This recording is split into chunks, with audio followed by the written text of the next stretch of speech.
Welcome to Spotlight. I'm Sue Rakowski, and in just a minute we'll be talking to Sherry Archibald. This show is sponsored by the St. Clair County Department of Veterans Affairs.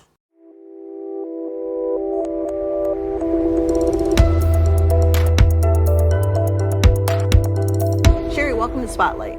Thank you, Sue. So Sherry, you're the Executive Director of the St. Clair County Child Abuse and Neglect Council. Tell us a bit about what your organization does. Absolutely. We started in 1984 doing prevention education for children in the schools to teach them how to protect themselves. In 2007, the organization expanded to include what we call the Child's Advocacy Center. And through that center, we provide forensic interviewing of alleged child abuse victims. And we also provide advocacy to the family, to the victim. We basically walk them through the entire process of what they're going to go through from the time that the child discloses to all the way through prosecution and beyond. And then just recently in the last couple of years, we've added a whole new variety of programs, all centered on focusing on trauma and recovery and healing. We have a trauma-focused cognitive behavioral therapist, as well as a trauma support specialist who does a lot of trauma education. And we've recently added trauma-focused yoga. There's a nationally renowned program called Healing Childhood Sexual Abuse through yoga. Interesting. And so we've added that as well. We like to say that no trauma is the same, and as well as no healing journey. And so we're always looking for new avenues and new ways of helping each child heal in the way that's best for them. Yeah, I mean, it's one thing to, go through the interview and the prosecution and that type of thing, but then how are we going to heal from this? Right. So as you can imagine, when you find out that your child's been abused, it rocks your world, right? Nothing is ever the same. Parents go through, how did I not see it? How did I not know? How could I not protect them? And then the children, of course, have an even deeper trauma. And every time they have to tell that story, they're re-victimized.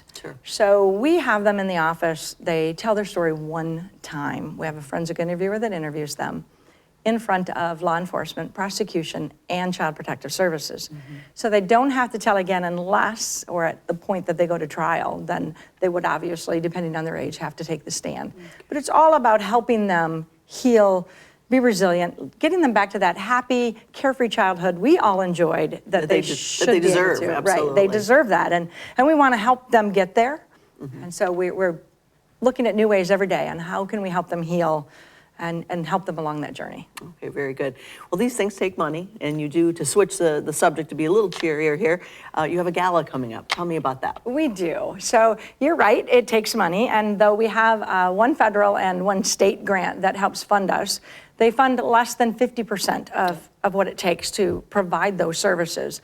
And what we use that money for is to hire staff who are experts in their field that provide services to the children. So the advocate, the therapist, the interviewer, all of those people, obviously, the prevention educator, we have to have money to pay them.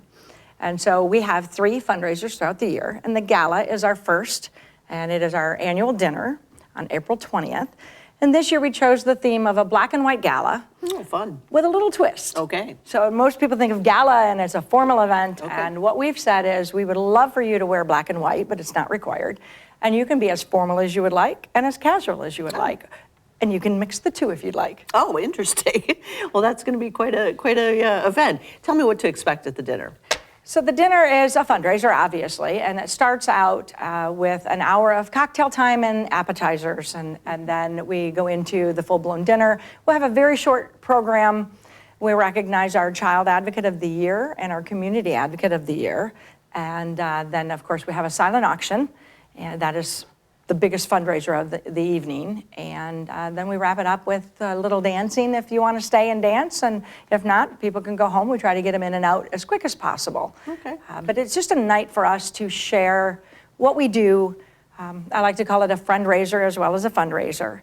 It's not our biggest fundraiser of the year, but it is an opportunity for us to bring all of our supporters together and to have them hear what we do, see what we do, and help us out along the way. How do people get tickets, Sherry? Tickets can be purchased either calling our office at 810-966-9911. You can go to our website at sccstopchildabuse.org. But the quickest, easiest way is to go to bidpal.net/BWGala. Okay, very good. And just to kind of wrap up the importance of the interview here is, what should you do if you suspect abuse? You should definitely, if you suspect abuse or know of a child being abused, call the Michigan hotline. So Michigan has a hotline for the entire state that you can call and make a report. It is anonymous, and that number is 855-444-3911. All right, well, Sherry, keep up the great work there. Thank you, and Sue. we appreciate your work. Thank you. And thank you for joining us on this edition of Spotlight.